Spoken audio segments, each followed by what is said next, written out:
This is the DP Minute, day 31.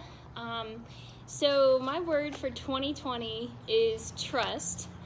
And, when you get the word trust for a year, it's going to be a doozy. And this year has not disappointed. About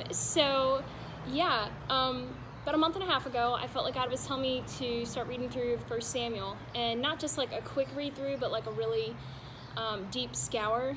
And I got into chapter 1 and was just really relating to Hannah. And basically, she was just longing for something in her life and took it to the Lord and was just crying out bitterly and in anguish and just pleading with the Lord. And the Lord spoke through Eli the priest and promised her that he was going to do this thing in her life. And she had to trust God for that to come through. And in my life, there have been a few things like that lately.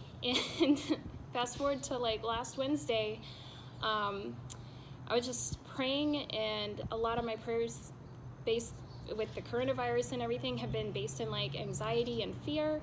And in that moment, they just pivoted, and God poured out such a spirit of peace in the midst of everything, when I was able to stop all this fussing and just say, God, I trust you.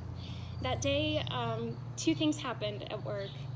The first thing was one of our patients brought tulips in, and tulips are really significant to me in my spiritual life. At this point, they're a nudge from the Lord saying, hey, I love you and you're still my girl.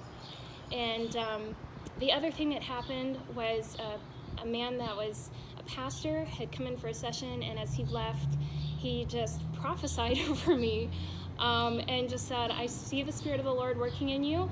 God is going to be doing something big in your life. He's going to be birthing something that you've longed for a really long time in your life. And so I just want to put out there that, I'm having to trust God at this point, and I want you to trust God with me, and trust God for things that He's promised in your life. He's perfectly loving, so He is seeking your best and working toward your best at all times. He loves you so much, and He's trustworthy. So just trust the Lord and be attentive and look for Him in your life every day. I love you so much.